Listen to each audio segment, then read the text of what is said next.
Hi, this is episode 10 of Clobbering Time with Craig, and again today I've got Chris with me. Hiya. Basically we're just going to talk about SummerSlam today since it's next week. We'll preview about the matches, also do a Q&A this week is with Rachel. So yeah, and also show some of the stuff I'll be taking to SummerSlam with me, which I think I'll do that first, get it out of the way. First, one of the things, hopefully if I meet Christian, this magazine with Edge and Christian on it from, I think that was back in August of 2001. So hopefully be able to get that signed. I doubt I'll be able to get all the stuff signed because there's just so much of it. It's a case of if you get lucky, isn't it?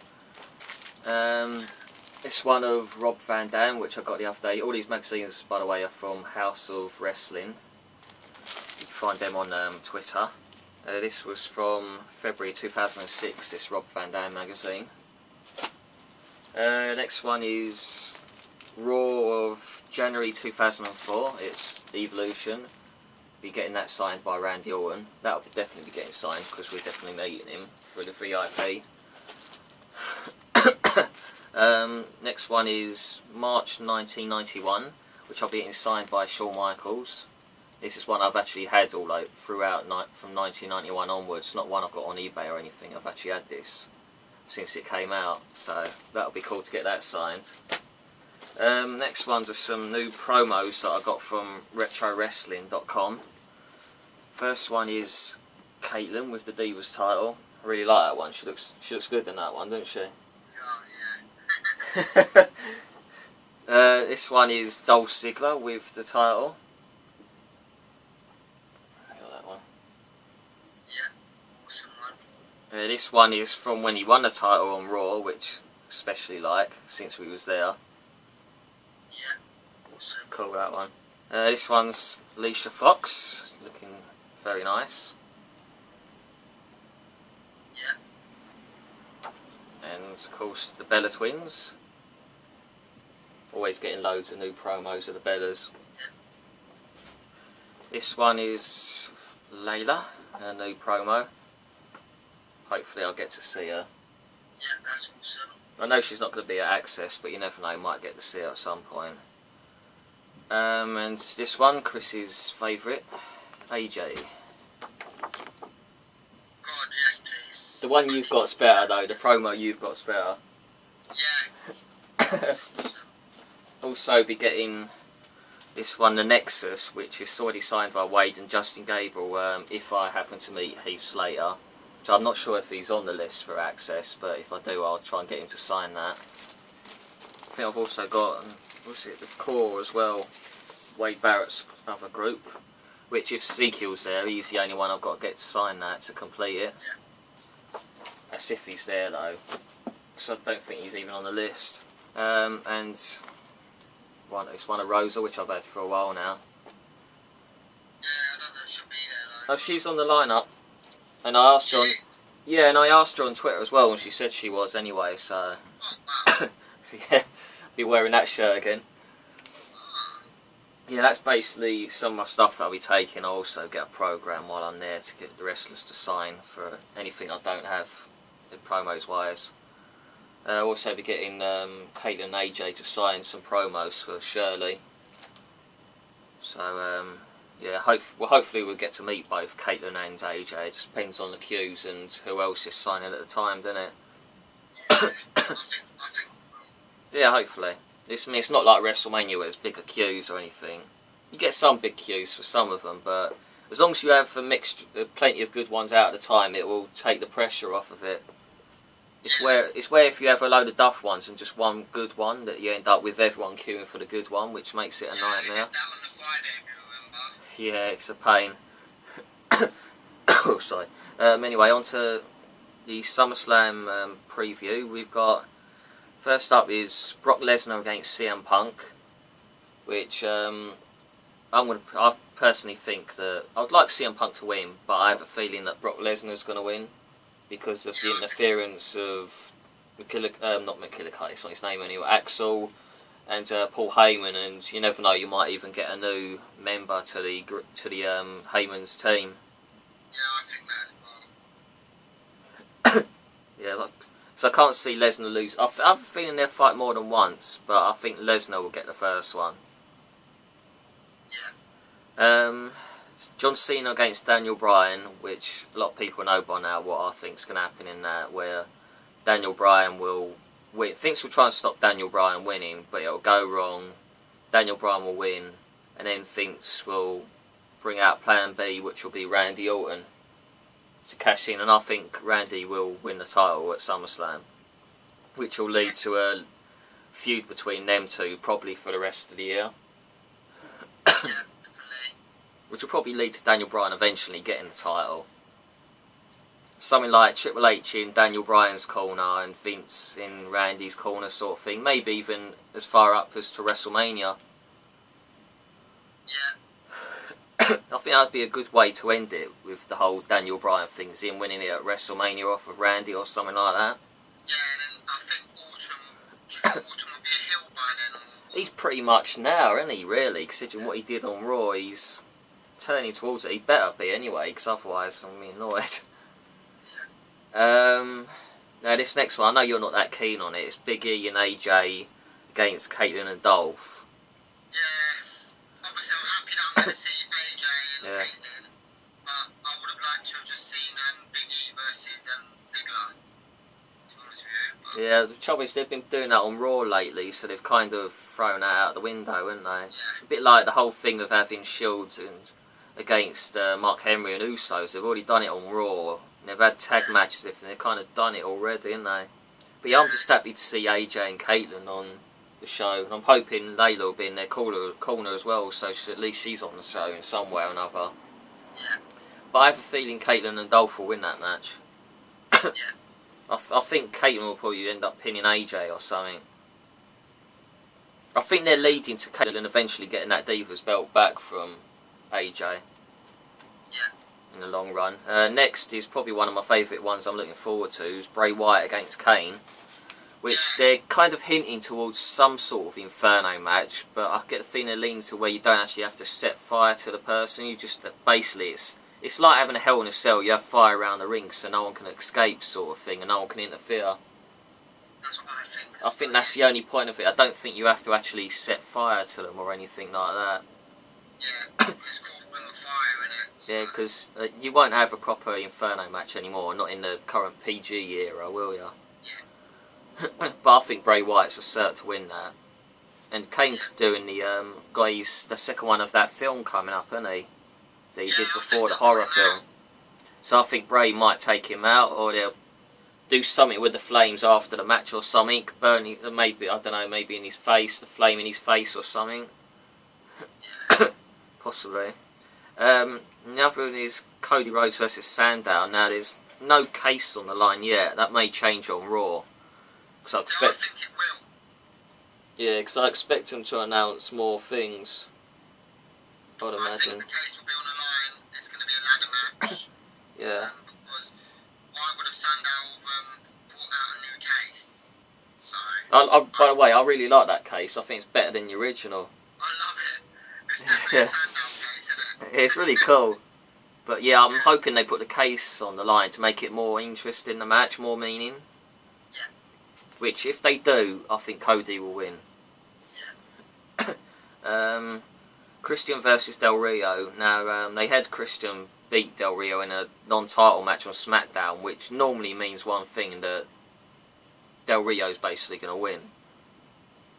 That's normally what happens. The champion gets beat on Raw or SmackDown and then goes and wins on the pay-per-view, doesn't he? See, I think Del Rio's going to win, but I think something could happen in the match. Someone could get involved or something could happen. What, he means maybe a cash-in?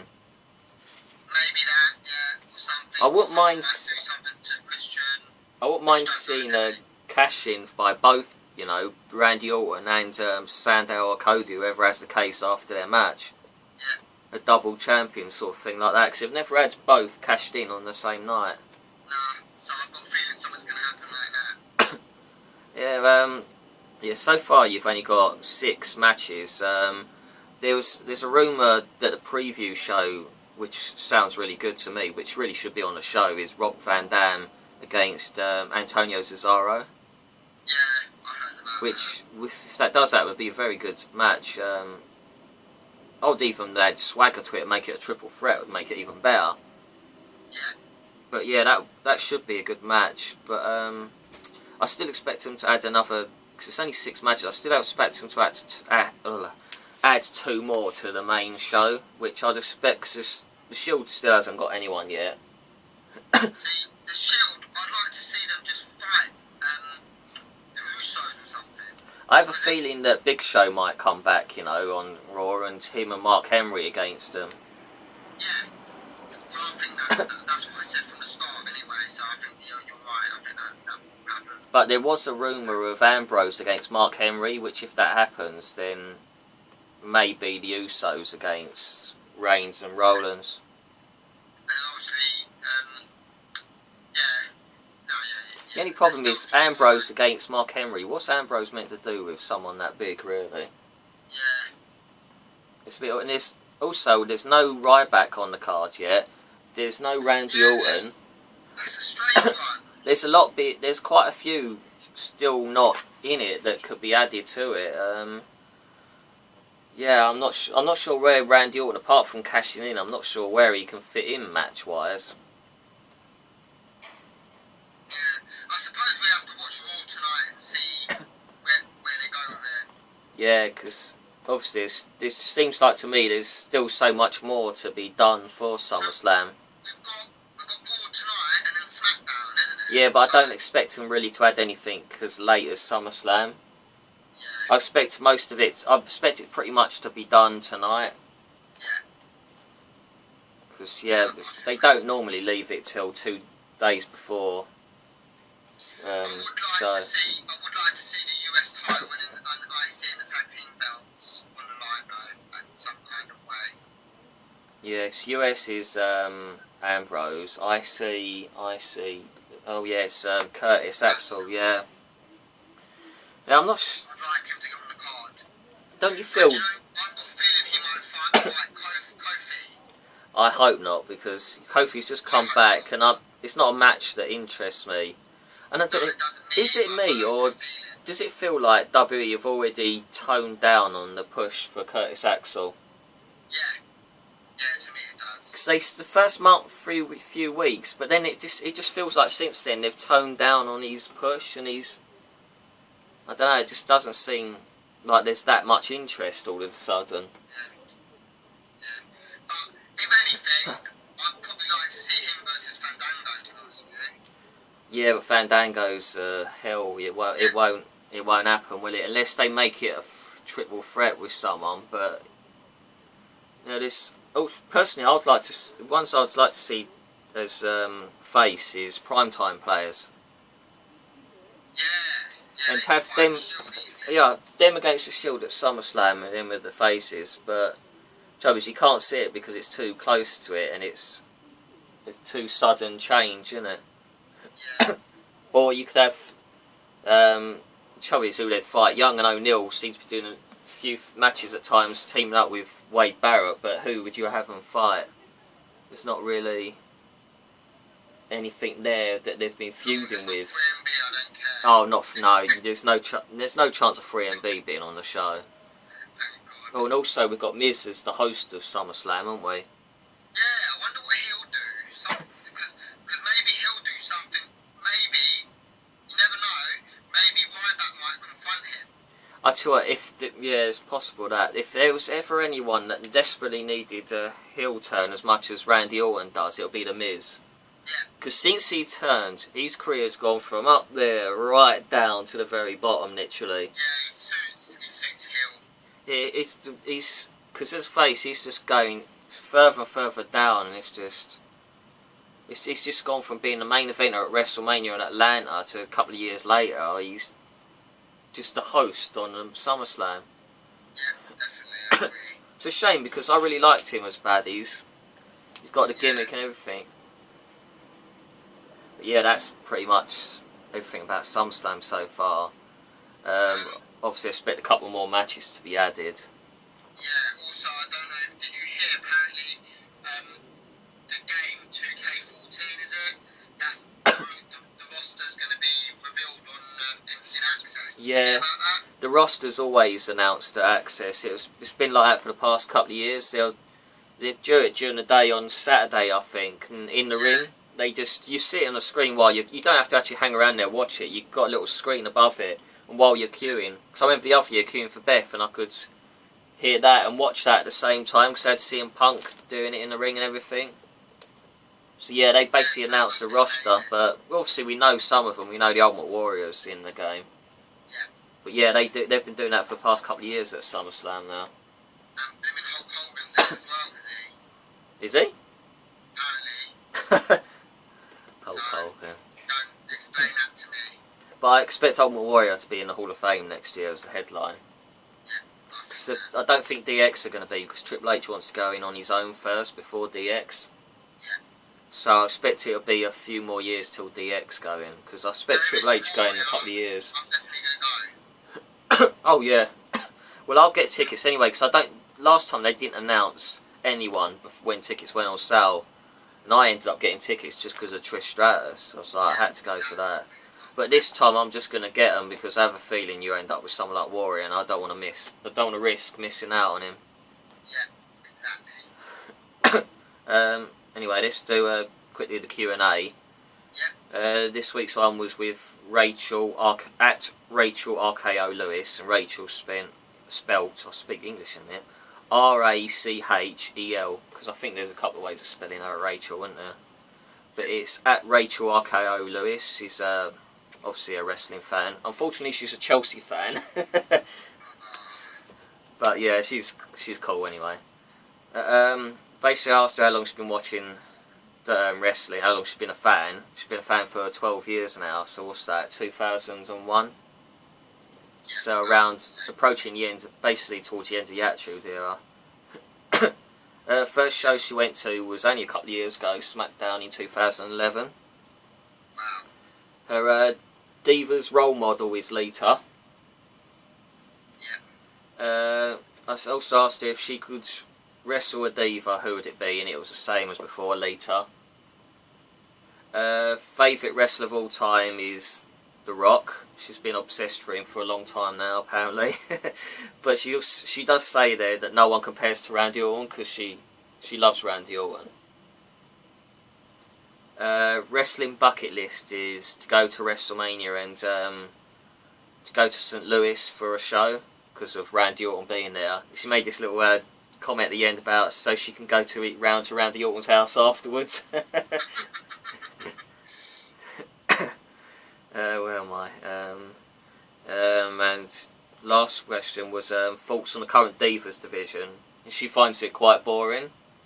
Apart from AJ, she likes AJ, but she said it's nothing like the era when you had Lita, Chyna, Trish Stratus and all those sort of people. So that's why Emma has to be added to it, Summer Rae has to be added to it, and Paige, yeah. 'Cause, you know, they'll make it much more interesting if you put them on there. I mean, obviously Summer Rae's already in W with Fandango, but she's not wrestling. Which brings me to another note. Have you watched any of the Total Divas yet? I watched half of episode 1, but that's about it. I haven't been able to watch any of the others. Right. Yeah, I've watched the first two. I think the third one should be up online now. So I'm going to have a look at that a bit later on. But yeah, it's better than I thought it would be, actually. I can't stand Ava Marie. I think she's all about getting to the top and stepping over whoever to get there. She'd step on someone's grave to get to the top, sort of thing. She's that sort of person. And she had last week's one, she was proposed to by a bloke she's only been with for 2 months, by the way. And she said yes, but later on that evening she went out with Fandango for a meal and took her ring off before going. So that tells you what sort of person she is straight away. And the Bellas can't stand her. There's like that little rivalry there. I think the Bellas think of her kind of as a threat sort of thing. And as you've seen how they've portrayed the whole with Natalya, I don't like the way they treat Natalya at all. She just gets used to look after others. It's like she's one of your best wrestlers, if not the best one you've got in the company right now. and they're using her to just walk around Ava Marie, who, you know, is just a nobody who's never going to make it in wrestling. That's what I think it is. I think it's because she's linked to Bret Hart. I think it's his way of getting back at them. Unfortunately I don't know, I'm kind of hoping they'll use this into a storyline where eventually she'll become Divas Champion. But whether they do that or not is another thing, because you know, it's just, she just gets used. It's a joke. They haven't got a clue when it comes to that. See, for me, she should have been the Caitlyn and Nyla, I personally think. Yeah, her or Layla, but yeah. I mean, it gave an impression at one point it was Natalya, because she kept showing up after she got her messages. Yeah. But, yeah, they went with Big E in the end, so I thought that was a bit of a waste.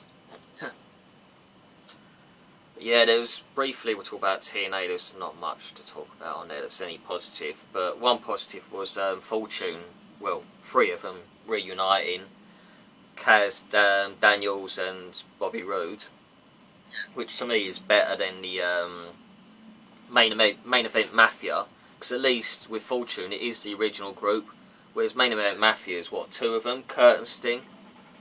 The rest are just makeshift, just thrown in to make a group. I'd love to see AJ Styles join it though, goodness me. No, I don't think I think they're just going with him being his own man at the moment. Yeah. But yeah, that was one positive in it. Obviously, the next one not only Bully, which is while we're in SummerSlam, I think. But it's Bully against Chris Sabin for the title, and if Bully Ray don't win, he doesn't get a title shot ever again, which I can't see that happening. And one of the ideas you came up with, which I'd hate, was Brooke to end up helping him, which would be awful. But the way TNA are at the moment, you wouldn't put anything past them, because when you've got Bischoff in charge of creative, you can see that sort of nonsense happening, can't you? Yeah. Whereas I'd rather they, even though I don't want Rampage on there, I'd rather they had him turn bad and help the Aces, and that he was Aces all along, sort of thing. Yeah. It would make more sense than having that bloody Brooke Hogan get involved. So just, can you imagine her playing a baddie? She'd be terrible at the acting, wouldn't she? Yeah, it wouldn't be great.